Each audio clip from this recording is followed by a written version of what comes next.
Welcome to Corrective Consciousness episode 269, the podcast where we explore the inanity of pop culture. I'm your host, vysethebold, and this is Lotus Prince. And we have another wonderful show here. We are going to be going over minigame collections.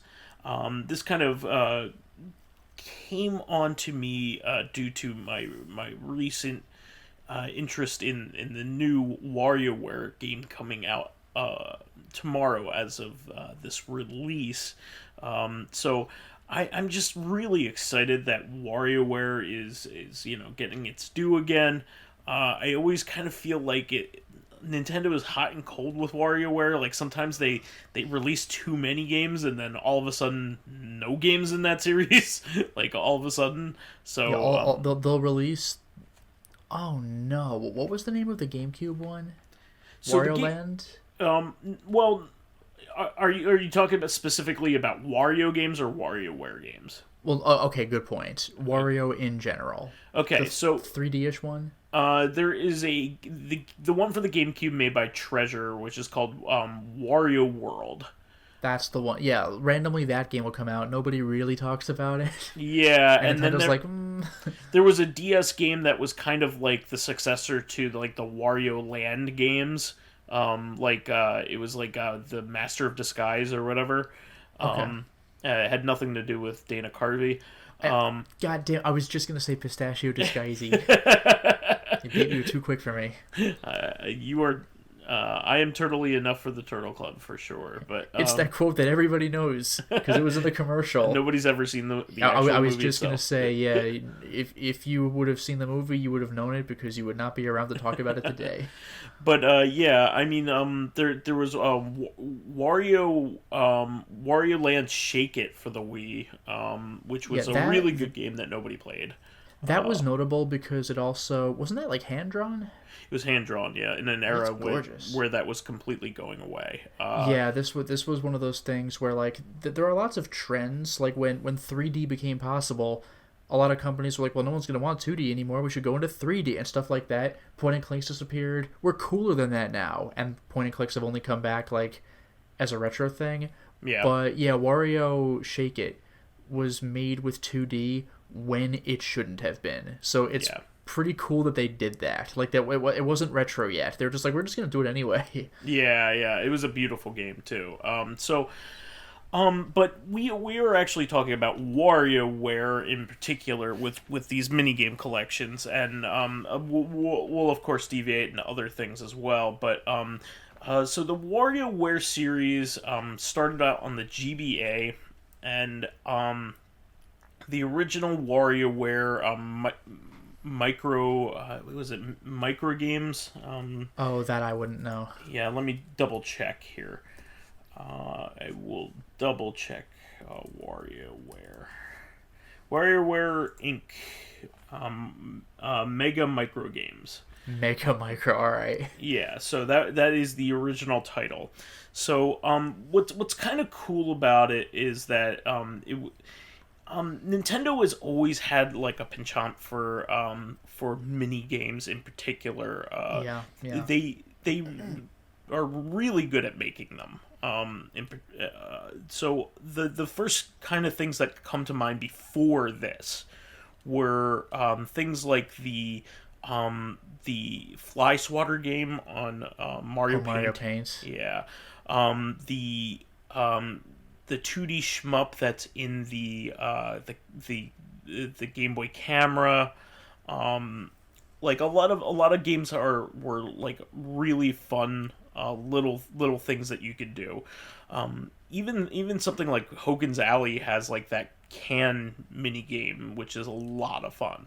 I really like that. I mean, I at that point, like Hogan's Alley is so simplistic to begin with. You might even call it just another mode of the game, but it's kind of like approaching that though. Like just kind of a simplistic game that's hard to master. That you can make harder and harder if you want. I know that some of the people had worked.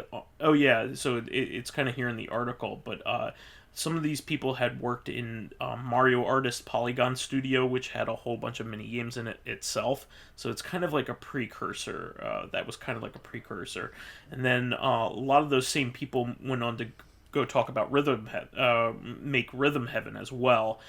Which we could talk about that later, but because it's kind of a sister series. But WarioWare has always been a lot of fun, and the GBA game kind of had the conceit that Wario, who had never really outside of the Wario Land games, he had still kind of been a derivative of Mario in terms of being a character. Yeah, I mean, his first appearance was as a villain in a Mario Land game. Exactly, Mario Land 2 specifically.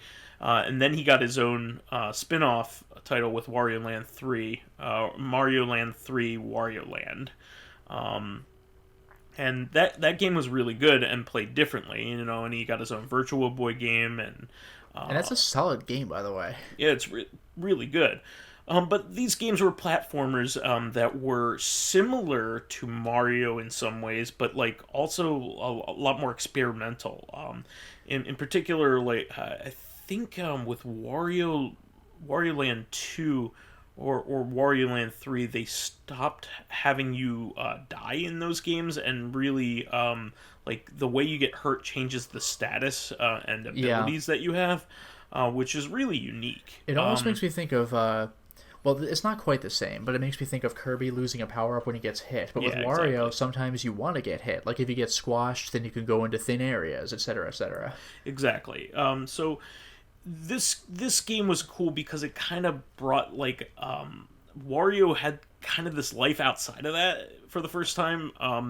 He kind of just wanted to become an entrepreneur. I mean, like, one of the things about him is that he's greedy, but like he had only just kind of tried to steal stuff up until this point, and in this, he's basically just becoming an owner of a video game company, and his company makes micro games with this entire new cast of characters that had never been around before. That's pretty great. And the cast of characters embodies the type of games that you're playing.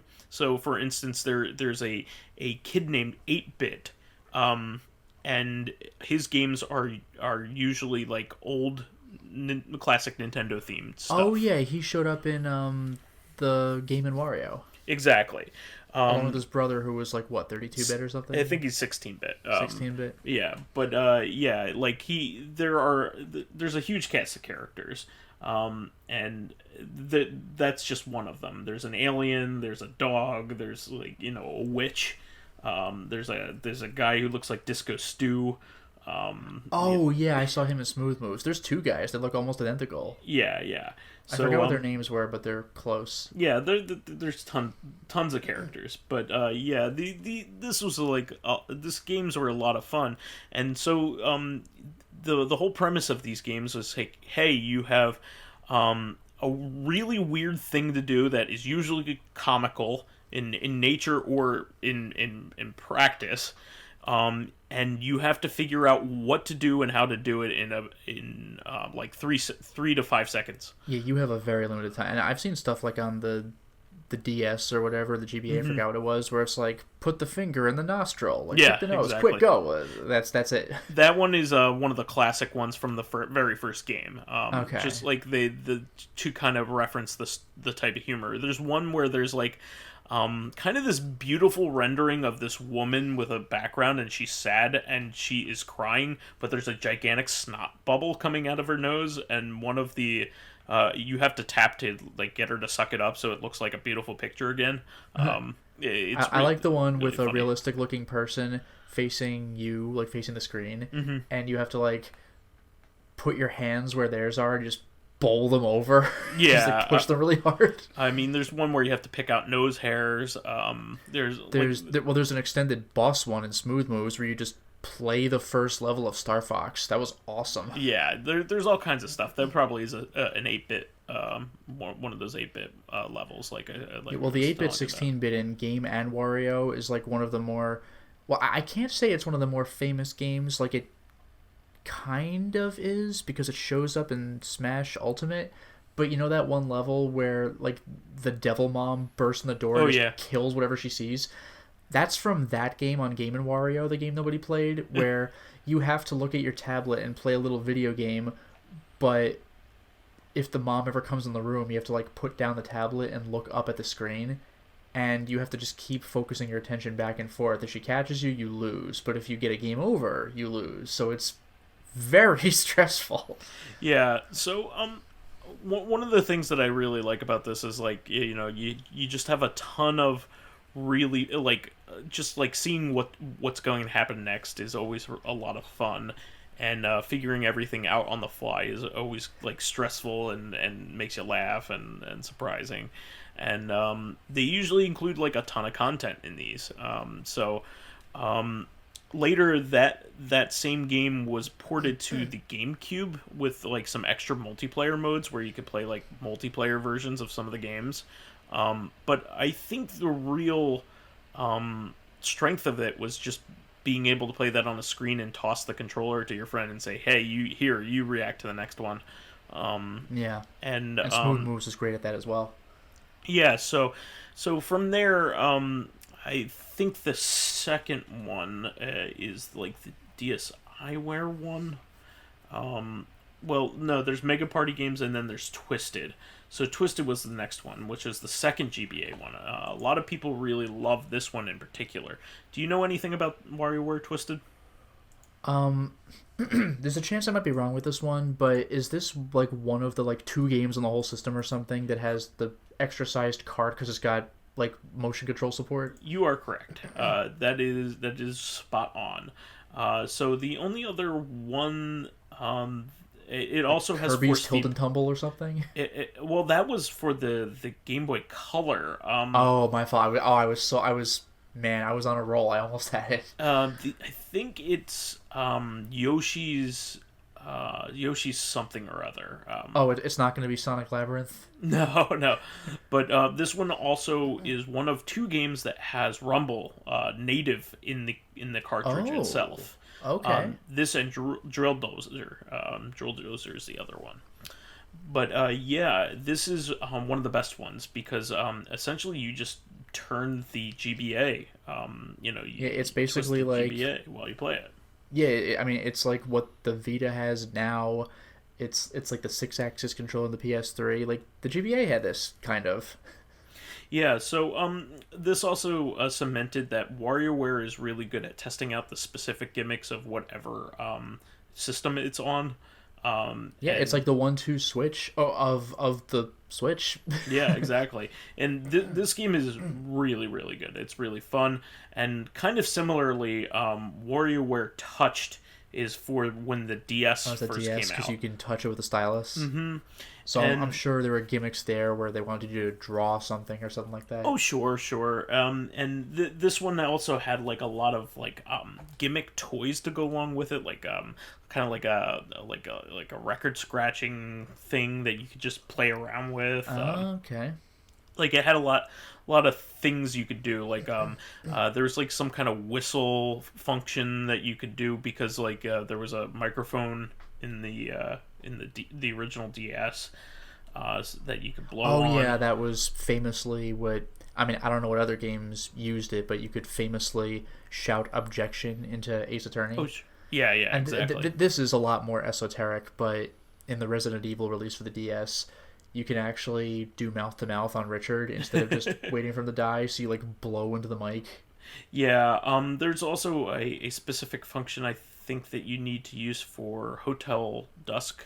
Okay. Where you blow away like some of the like pieces of paper or something like that. Yeah, Phoenix Wright also had something like the first Ace Attorney game. Like I didn't really get to use it because I was playing it on PS4. But you're supposed to put some dusting for fingerprints, then blow away the excess. Yeah. So I had to fudge that with a controller.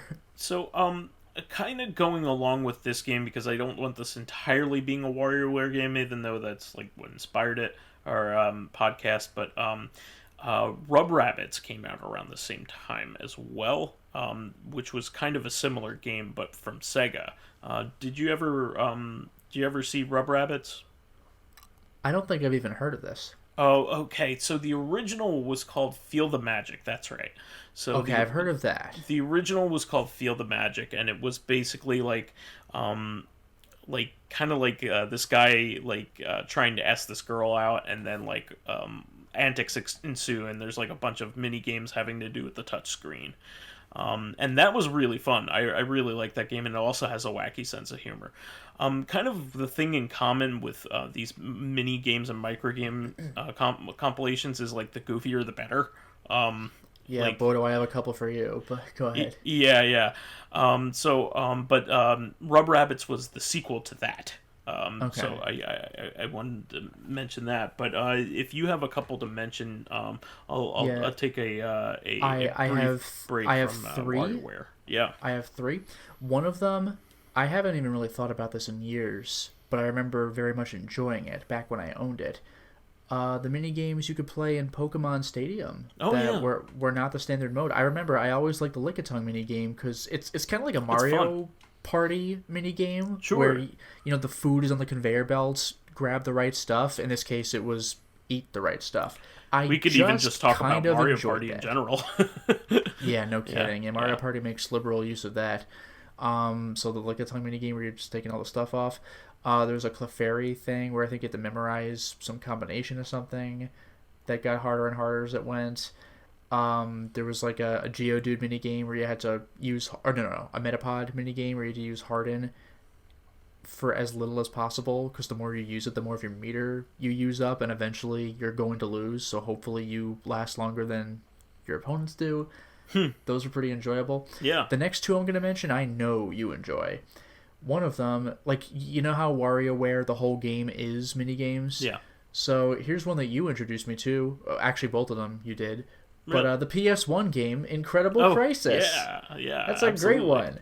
Where just every minigame is different, except for when they actively troll you when you're scooping the water in the bucket off the boat and just the button mash for a fucking hour. But, like, that's the joke. Yeah. You're, like, burning your arm off, and the game's like, do it again. Yeah, I definitely recommend that game to everybody. Yeah, where you're running away from a Indiana Jones boulder, except it's, like, the company image, like it's a big globe. The dad is the highlight of that game, but they all have their moments, but the dad's the first, so you get hit with him the hardest. And the mysterious woman in red plays a part in nearly every family story.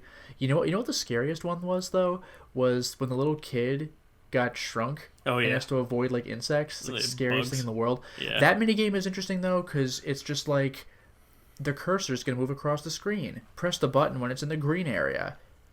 And it's very easy until the line disappears. You see the cursor go across and then it vanishes, and you're like, were you paying attention? When are you going to press the button? When are you going to press it? You're like, oh my god, it's super scary. I love that game. And the last minigame compilation I'm going to mention, which I think is just going to end this podcast and go straight to user questions, unless you have something even crazier. Yeah. But this is, in my opinion, king. Not necessarily for fun, but because it's the greatest thing to watch that you've ever seen in your life. Target Terror. Oh yeah. Those minigames, the golfing tee-off game where you're just trying to launch golf balls that explode.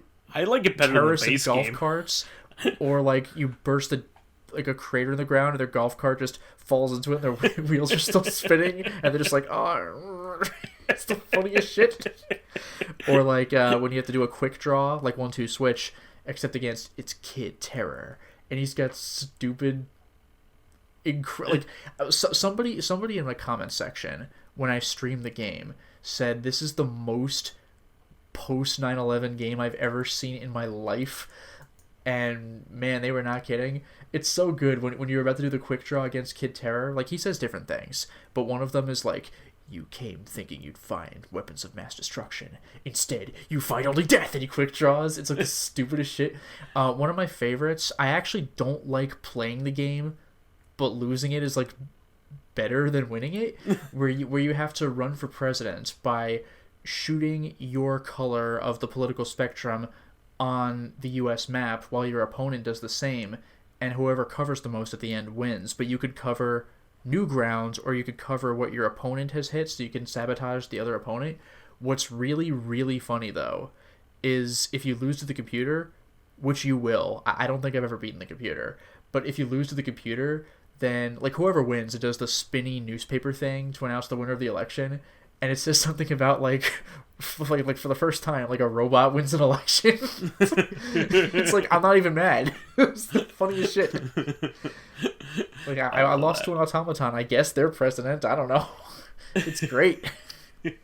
But what's funny about these mini games is that once you unlock them, you unlock them. You can just choose to play them whenever you want. But when you're playing the base game, which is just an on-a-rail shooter, you can unlock a mini game, like you just go into it by meeting secret conditions, like breaking X number of destructible objects or getting X number of headshots or something. So I'm just firing all over the screen and I break a window. Whoop, minigame! And you're like, what? Okay. And it's just stupid golf playing as like a 70-year-old man just teeing off and blowing everything up. It's the funniest shit I've ever seen. It's I got that game for $2, man. Nobody wanted it. Yeah, but I wouldn't have either. But you showed it to me. I'm like, I want this real bad. The funny thing is, like, it's I still don't think it even has a following like it should. No, it was an arcade game and it was on the Wii. That's it. And by the way, the Wii game is missing just one little thing, which is a cliffhanger ending. Because when you beat the Wii game, it's like, congratulations, you beat the bad guys. But on the arcade game, while you're getting your congratulatory speech, mysterious terrorists run up and capture the guy who's congratulating you, like, uh-oh, but there was never a follow-up. Oh, and this is not related to the minigame, but I feel it's worth pointing out. You know how in light gun games, if you had the machine to yourself, you might cheat and put another quarter in the second player slot so you could dual wield, so you're playing as two players? Target Terror offers...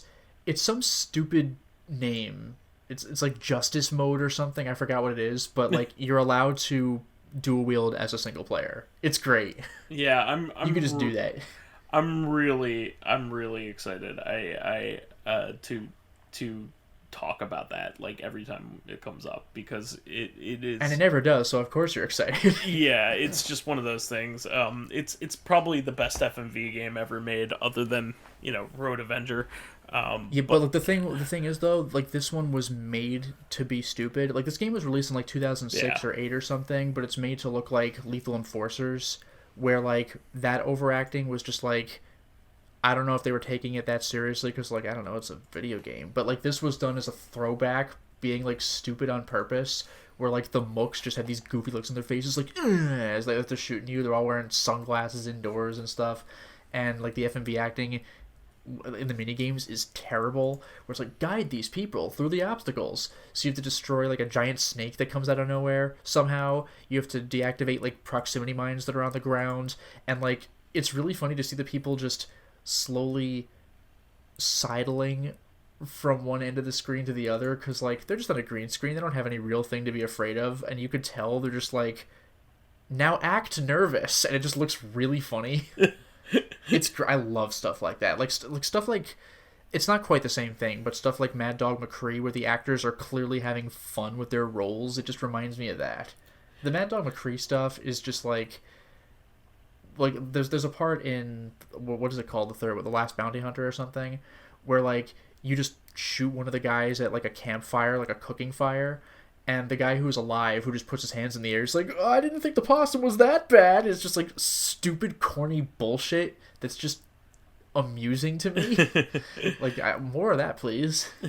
Well, for people that don't know, this game is really done in the style. It really is kind of trying to mock directly like Area 51. Like, yes, it's like bad 90s CG, but like not because that's as good as they had, but like on purpose, like an amusing throwback. Yeah, it's meant to look like Area 51 or Maximum Force from that area, specifically Yes. Maximum Force, I guess, because that one has to do with terrorists, not aliens. But yeah, terrorists are just generic, I don't know, just generic guys with sunglasses with machine guns. Yeah, There's an infinite legion of them. Yeah, Maximum Force is like, man, you should go back to that and be like, people played this as a game. Yeah, it's great because like sometimes the terrorists run up, like It's the stupid bullshit where they pop up from the bottom of the Yeah. screen. Somehow they were in No front of you reaction and you never time. noticed, with like a chainsaw, or one of them is like nunchucks. You're like, what? Like, it's great. Yeah, Target Terror is like the best possible That version game of is a any of that. shitpost. The entire game is just like a parody, but it's good. Yeah, I absolutely love it. I think that was a Raw Thrills game, by the guy who made like Robotron back in the day. Oh, Like, jeez. Okay. yeah, that guy. The guy who made Smash TV. I Fair enough. forget. What a great game. That game is impossible, but what a Yeah. great game. What's his name? Jeff. Eugene Jarvis. I'm sorry, Eugene Jarvis. Yeah, is his name. So yeah, he apparently he makes like the cruising games as well. So like Cruising USA. Wouldn't it be great if those games made a comeback, by the way? They are. Speaking So, of, yeah, I heard there might be a compilation, but I wasn't sure if it was confirmed or not. well, at least the fourth game is getting ported. Okay. So the What is newest. there? There's USA, World Exotica, and the fourth one was like arcade only? Yeah, the fourth one is a relatively recent game called Okay. Cruisin' something or other. Yeah, they're all cruising. Those games are cool. Cruisin' Blast. Yeah, that's it. Okay. And so the Nintendo Switch version is coming out very soon. Actually, on the 14th. So Okay. Secret reactive consciousness. Yeah. yeah. So cruising this kind of has some lineage to it, if you ask me. But Yeah, I mean, no, Target even Terror was their World. first game. Target Okay. Terror was Raw Thrill's first game. Eugene Jarvis made this. Yeah. Yeah, no, I was just gonna say though, even Cruisin' World, which is the second game in the Cruisin' games, that was as far back as the N64. It's been a long time. Even Exotica, I think, is still on the N64. Oh, jeez. Yeah, so yeah, no, this was but the newest one is pretty darn fun if you ever catch it in an arcade. It's really good. Raw Thrills might be the most prolific arcade like Western arcade company like current. They put out like a ton of stuff. They put out like a lot of those like they put out the Batman racing game, Jurassic Park arcade game, Galaga Assault, yeah, like a whole bunch of these. That Terminator game that I was crying, the Terminator theme to. Oh yeah, that game looked pretty cool though. Yeah, no, like they make Fast and Furious games, like tons of stuff. But yeah, they all kind of had the same like look to them. They all kind of look like those cruising games. Sure. But yeah, we might have to have a revisit this topic because there's so much to do. I mean, we could talk about like the Mario Party games even just in themselves. Yeah, there even is, just like WarioWare, there even is a Mario Party compilation release, which apparently wasn't great. Yeah, which how can you mess that up? But yeah, they chose like all the games that people didn't particularly care about. Yeah, which is really stupid. Yeah. But yeah, let's move on to fan stuff while we're at it. Sure. So for comments, Living Corpse has a few. I'm just going to stick to 3. Ridley is not in Metroid Prime 2, because I mentioned Ridley's in every game. Good point. I didn't even think about that. And Metroids are becoming less and less relevant with each game. They take a backseat to other threats in the Prime games and Fusion. Well, I mean, you genocided them in the second Metroid game ever, so I'm not surprised. They're still there, but something else is front and center and stage from game to game. Yeah. Mortal Kombat 11 adding a new story mode via DLC is pretty big for a fighting game. Yeah, that really is. And then also, I gotta agree, following Google and Apple's rules isn't going to get more people to watch anime. The people who aren't watching already are older generation who never heard of it, will never get into it. And a lot of the people who do know it and aren't already watching it have a negative outlook on it, and the fan base is just being obnoxious. So, or it just doesn't appeal to them. Yeah, agreed. And then for our question, this is also from Living Corpse. What's something you like or love, but its overuse is ruining it for you?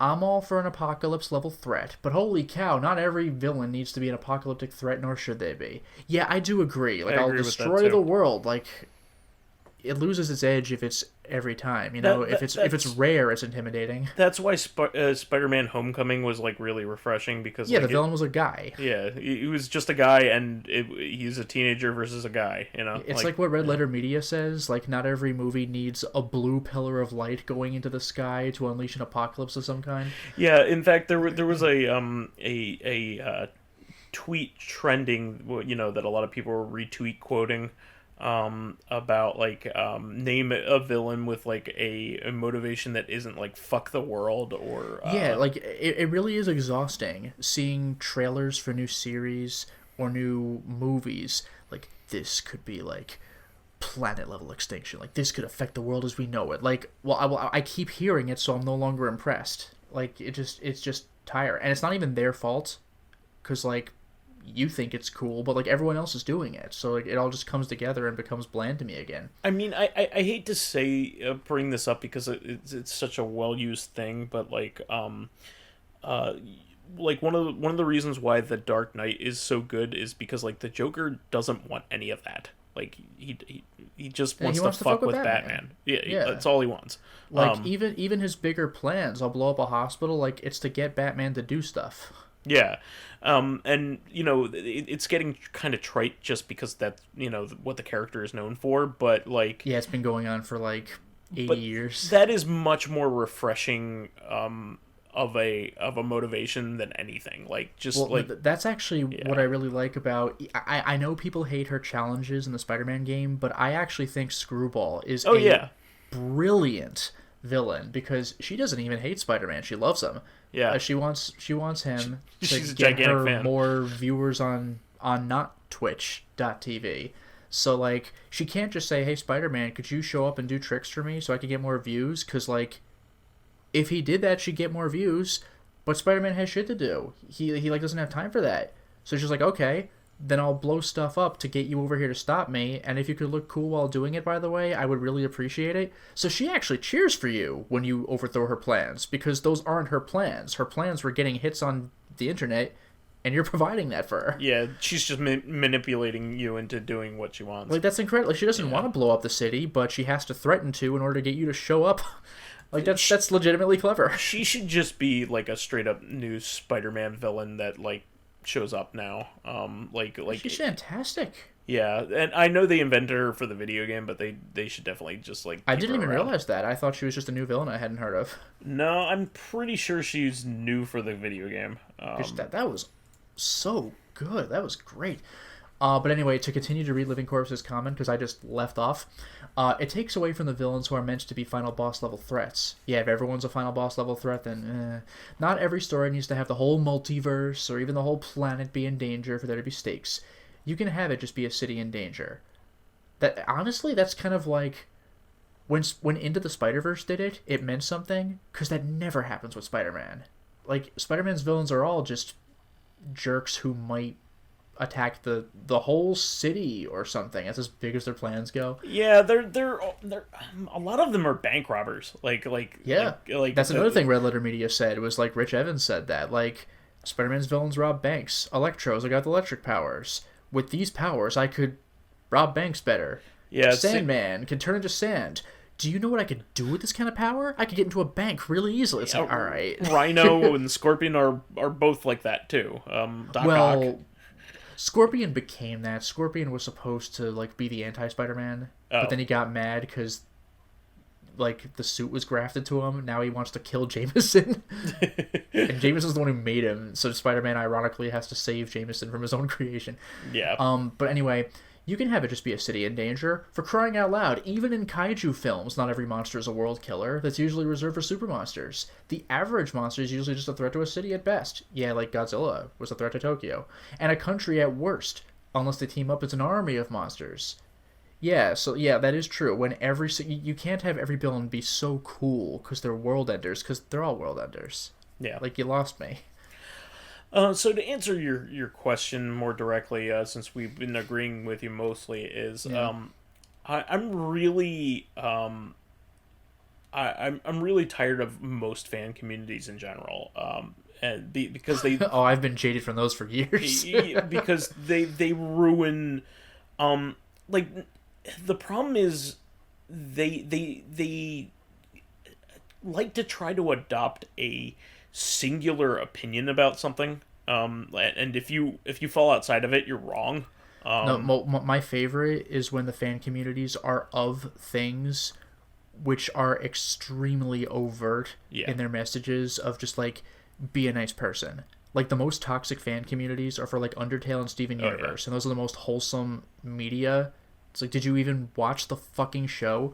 Like in Undertale, they'll like jump down your throat if you don't do the correct. You can even go into religion about that. One. Could you? You could even go into religion. I mean, but yeah, but yeah, they're but the OG. I know, but for Undertale, like they'll get mad at you if you don't do the pacifist route, which, I mean, it's the most personally satisfying route. Like for most people, I get that, but like, leave me the fuck alone. Yeah. Or like if you don't ship the correct characters, even though the whole reason it's called a ship is because it's not canon, because otherwise it wouldn't be a ship, it would just be what the plot says. Yeah. Get the hell out of here. So I mean, this is where it comes to like fan communities for certain things, like the Sonic fan community is one of the most annoying.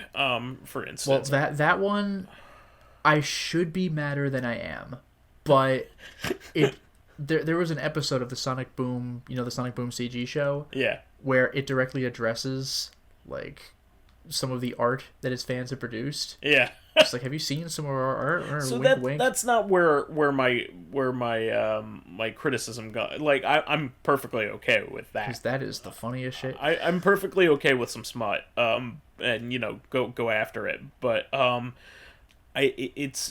it's really the like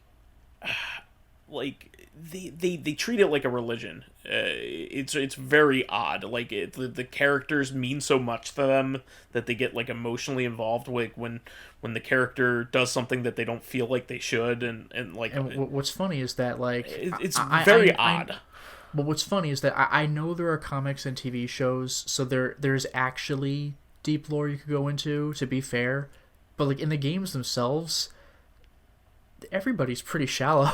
Yeah, that's what I mean. These aren't deep characters with deep Rouge motivations. Wants diamonds. Okay, they've been like their motivations and your deep feelings around them have been grafted on because of like your experiences with those games. Like you've imparted your own extra meanings onto these things. Well, it makes me think of Star Wars. Like if you watch the Clone Wars show, it goes into all this character development, but then you go back to the original trilogy and it's just kind of tropey. Yeah, exactly. So I mean, like, I saw somebody getting mad about like the way that Cream was treated in something, and I was just like, Cream. Who even knows what Cream is? Yeah, exactly. Like, get real. She's a stupid pink bunny that shows up in 3 games. Oh, thank you. I was just about to ask which character she was actually.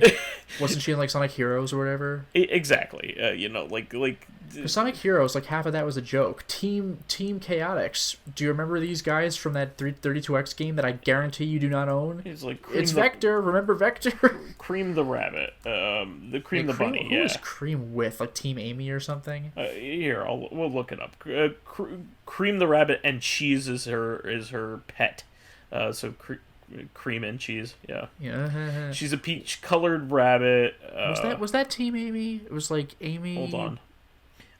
She Amy first Big and Cream. She was first in Sonic Advance 2. Sonic Heroes is part of Team Rose and Team Amy. Hey, nailed with Big it. the Cat. You were absolutely right. Nailed it. But like, I was confusing her with Charmy for a second, but I think Charmy is Chaotix. Look, here's why I'm so mad about this particular fan community.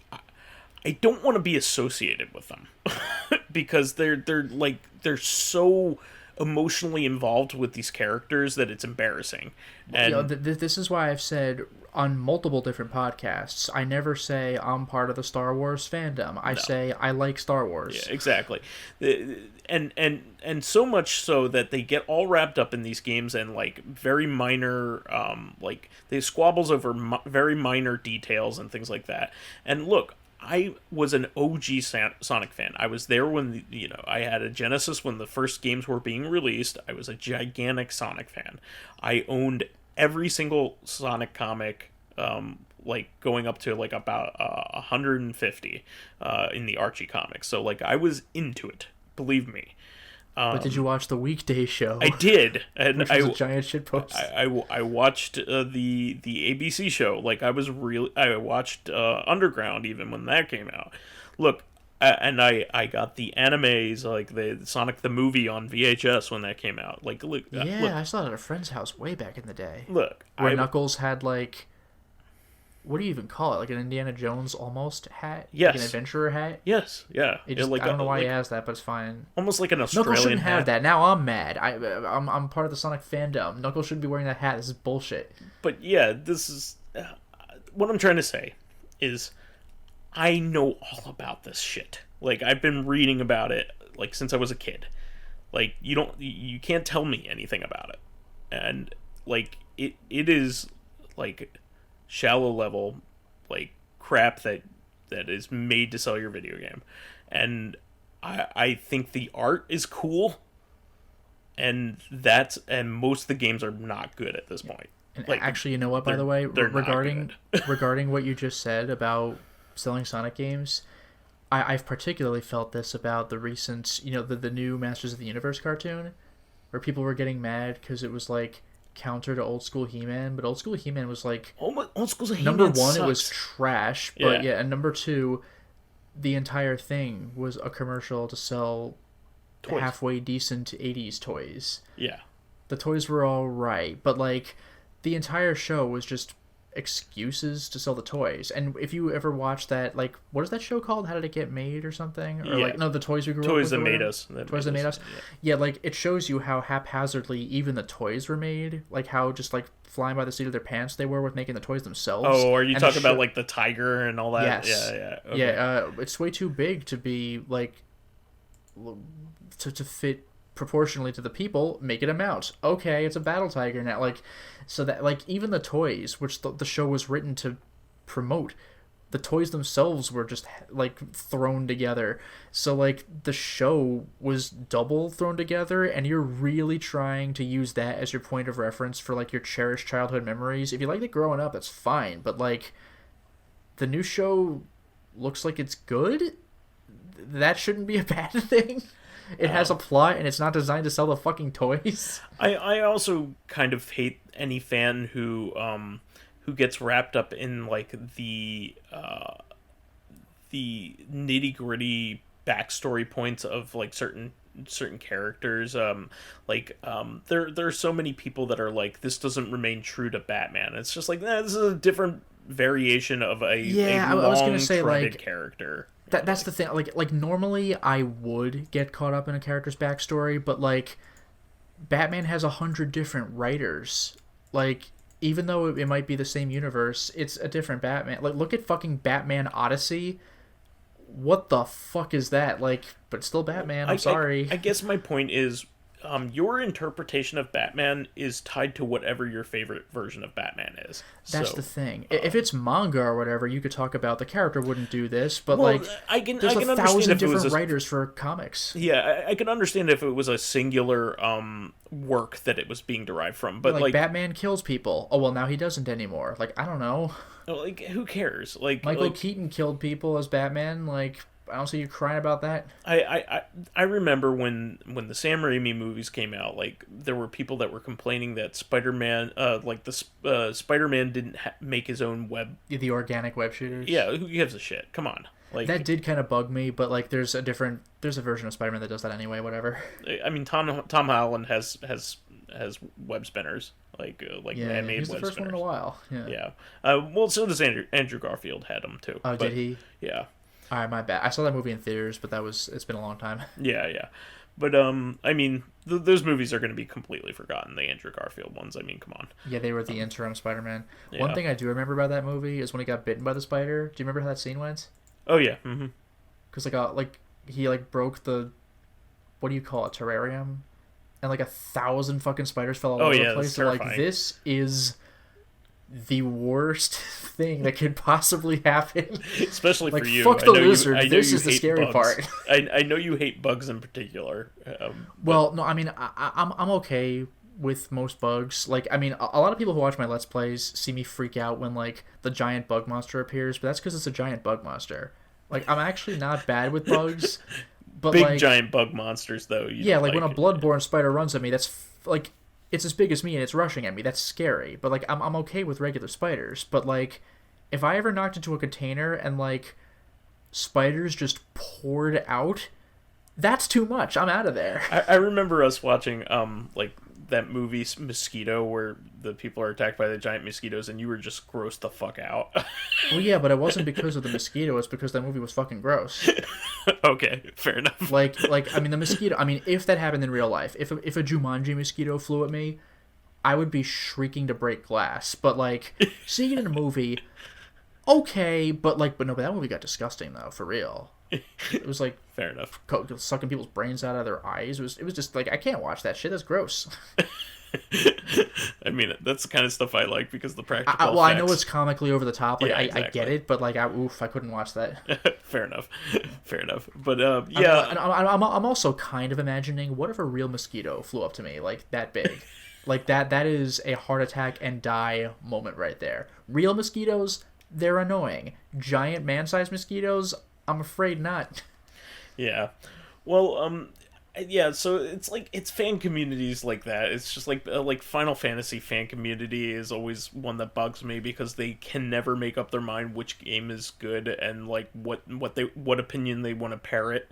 You know, because like sometimes Final Fantasy 12 is great and then Final Fantasy 12 is awful depending on Final Fantasy 12 Sid is just king of the Sids. Yeah, he is so fun to watch. Like fan communities just ruin good things. I really don't care for the way FF12 plays, and Vaughn just kind of pisses me off. But like, the actual game is like the story and the characters, like it's quite good. Yeah, I'm gonna go back and play it just because I know how influential it is. I don't want to actually play it. I'd rather watch it, but it's cool, and the summons are fantastic. It's a gorgeous game. All of them are gorgeous. Come on.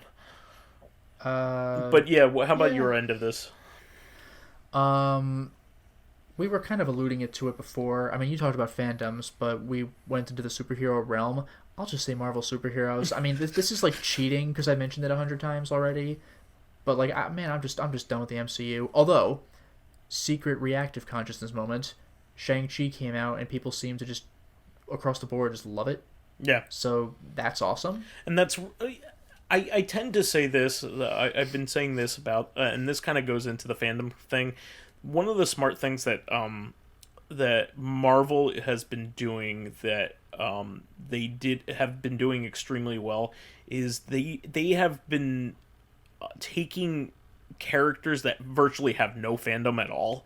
Yeah, I do appreciate that. Guardians of the Galaxy is now cool when realistically nobody should care. Starro has gotten people's attention. Not even that they shouldn't care, just no one's heard of Starro. Now they have. I mean that's DC, but it's the same idea. Well, yeah, I mean, yeah, James Gunn brought both into the limelight. Yeah, like what was the guy's name? Polka Dot Man. Yeah, you've never heard of Polka Dot Everybody Man. Everybody loved Polka Dot Man. Yeah, like you've never heard of him unless you've looked into the old '60s comics. Yeah, and maybe you have, but like a lot of people only know of Polka Dot Man as like, I bet you I know a character that you don't, but now he's in like a real mainstream movie that people liked. Well, here's the thing. The MCU started off like this. Like, people forget, but Iron Man was a nobody. Yeah. Like, Iron Man, it was the heart of the MCU. And it was really Robert Downey Jr. himself that made that work. Yeah. Because a different character had been like, Iron Man. Because like I remember I think we might have brought this up before, but people have brought back like 10 years later a newspaper article or an online article or whatever that talked about Chris Hemsworth as being a guy who was like, maybe you've seen this one movie he was in. Yeah. And Tom Hiddleston was like, I've never even heard of this guy. Marvel's taken a real big risk putting these guys into one of its movies. And the funny thing is, even when Thor came out, people were like, it was okay. I liked Iron Man better. Loki was pretty cool, but it's okay. And now people like Chris Hemsworth a lot, everybody cannot get enough of Loki. There's an entire series where there's 100 variations of Loki. Loki's the coolest character in the entire MCU. He really is. But like, what is that? He really is. Yeah, like he has his own show where it's Loki was a nobody, like especially in terms of like. Yeah, Thor and Loki were like B or C listers. Now they're well regarded in general. They're in the MCU. They're in that series I've watched. You're like, Groot, who the fuck? Who? Rocket Raccoon? Is this a joke? But like, the Guardians of the Galaxy movies are some of the more emotionally involved movies of the entire They have a MCU. much more personal feel to them than there's the a other real ones. heart to them. Yeah. So that's kind of what I was alluding to, is that like a lot of these can be successful because they don't have the bag. Like Marvel's two biggest characters for a very long time were Spider-Man and Wolverine. They were the Batman and Superman of Marvel. To the point where every single X-Men movie except for like First Class was a Wolverine movie. Yeah. So those are the character. So Marvel found themselves in a predicament because it had all the rest of everything else that they were left with, which and they also didn't have the Fantastic Four, and technically didn't have the Incredible Hulk at the time. Yeah. So the Incredible Hulk, they made a deal with Universal. So that's why that movie is kind of a one that doesn't show up on Disney Plus, even though it's part of the MCU. It's kind of like Spider-Man for that matter, because they have a special deal going on with Sony. But yeah, like they had to reinvent what they had, which like. And it's tough when you've released like 5 X-Men movies and 3 Spider-Man movies. Like, that's all you got. You got like a Daredevil, I guess. Yeah, who would have thought that Captain America would actually become a character that people would really enjoy this day and age? Yeah, like, I've heard of Captain America. He was corny. He was like, America, Stars and Stripes, Well, not to mention that, like, they've done Captain America movies before, and they've been bland at best and bad at worst. I mean, I think they've always been bad. Yeah, they were really bad up until the Marvel. Yeah, they were not good. Like the '90s one is just like, do you even know that movie existed? It's like not very good. Yeah. And like meanwhile, the MCU, like, not that he ever got his own movie, but they made Hawkeye cool. Black Widow, you've probably heard of, but she's a Russian spy. I don't know. They made her like one of the coolest characters in the MCU. Yeah, not only that, but like her father, Crimson Dynamo, is like one of the funniest like additions like lately. In her movie? Yeah, in her movie. Okay. Yeah, like her movie was okay. It wasn't like the best.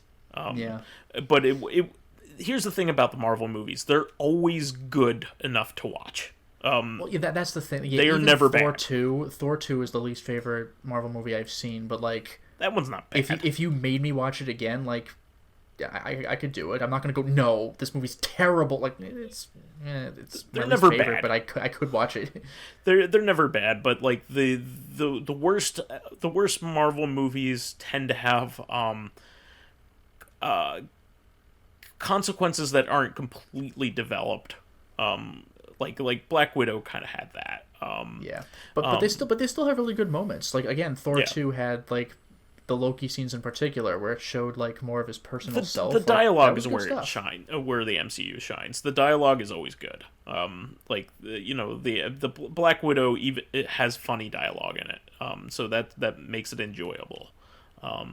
Despite its problems with its plot. You know what I mean? Nobody cares about Doctor Strange. He's a cool side character that is like, I think cool. I've heard his name before. Wasn't he part of the horror section of Marvel in the 60s? Exactly.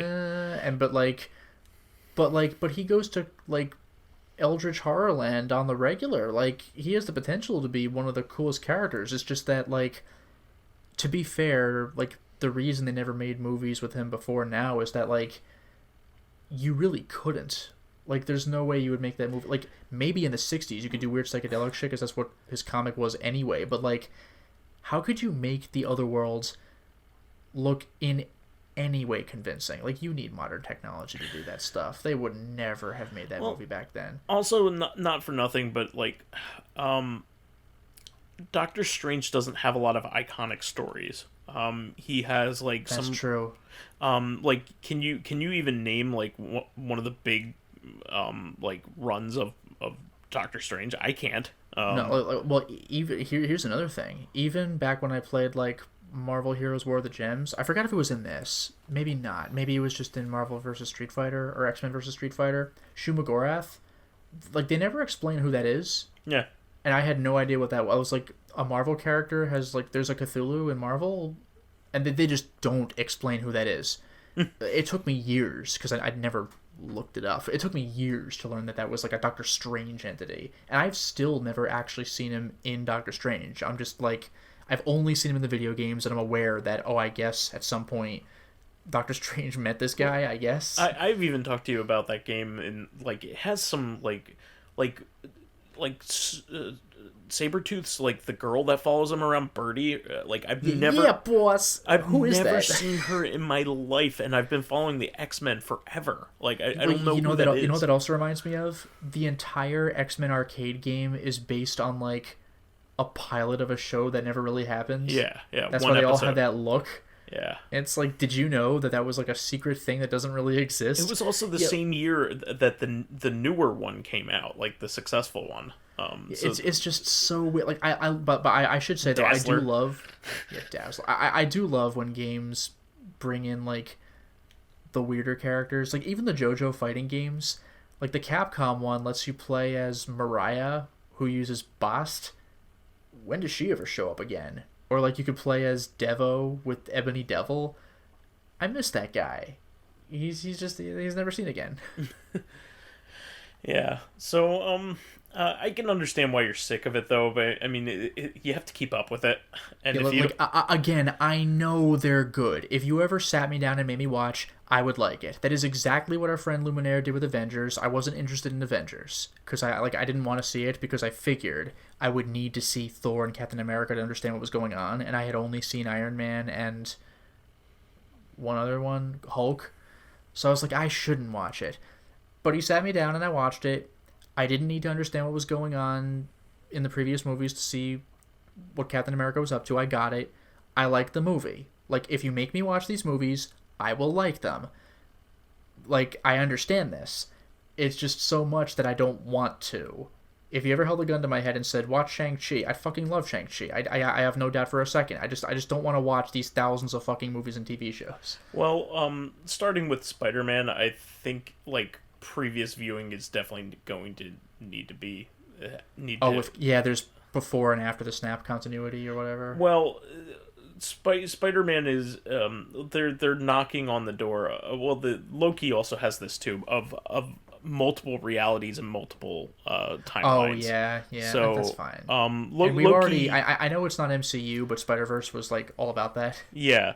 So Loki kind of introduces that, but only within the MCU itself. It doesn't cross over with, but like WandaVision obviously, has something in it. I forgot what did this. Well, no, I guess it's not the Loki thing, but the Spider-Man thing. Like they have the actor who played Dr. Octopus in the Raimi Spider-Man 2. Like that's crazy. Yeah. So Spider-Man was the first one to break that. The second Spider-Man movie was the first one to break barriers down, because they had J.K. Simmons show up as J. Jonah Jameson. Oh, the second Holland Spider-Man. Yeah, okay. Yeah, the No Way Home. And so that one was the first one to break down barriers, and then WandaVision happened, and they brought in the other Quicksilver from that's insane, from X-Men, from the X-Men universe, because the one in the MCU had died. Deadpool did that, but like as a joke because he's Mr. Fourth Wall. Yeah. Like who's playing Patrick Stewart, or who's playing Professor X? Patrick Stewart or James McAvoy? I can never keep track of it. Well, you know that whenever they do the brave thing by making a third Deadpool that like he's going to comment on it all. So Yeah, they're gonna have Patrick Stewart say like a line or something. well, yeah. So I think Patrick Stewart's died twice already as Professor X. So Well, X3 was like, retconned.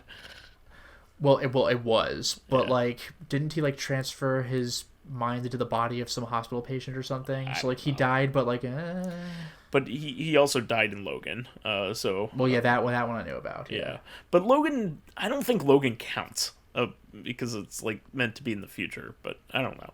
Yeah. And anyway, but yeah, it's getting really interesting because now Spider-Man is going to have like the other villains from the other Spider-Man verses, and I believe that the previous Spider-Men are going to be helping him.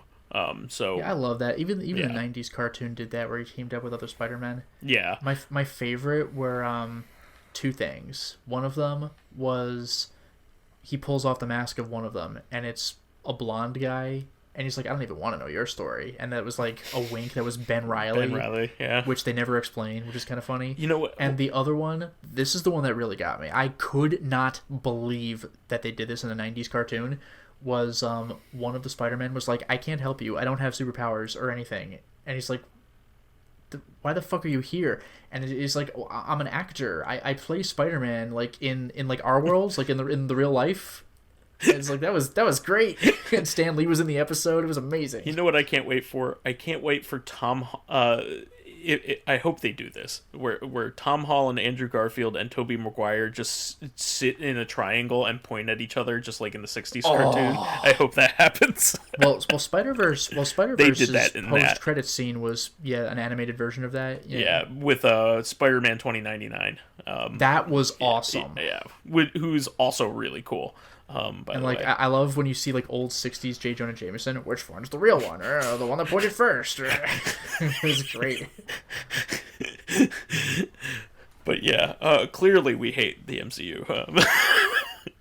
Yeah, I mean, I don't hate it. I'm just done. Yeah, I know you are. I've been done for years. But, it's fine. But what I mean is, like, the new when the new Spider-Man comes out, you're going to need to know all about like the last Avengers movie and like the Doctor Strange stuff. Like you're yeah, gonna I mean, need at to this know point, about everyone's it. talked enough about the Avengers movies where I've seen it without having seen it, so I Yeah, don't sure. care. Doctor Strange hasn't come out yet, so no comment.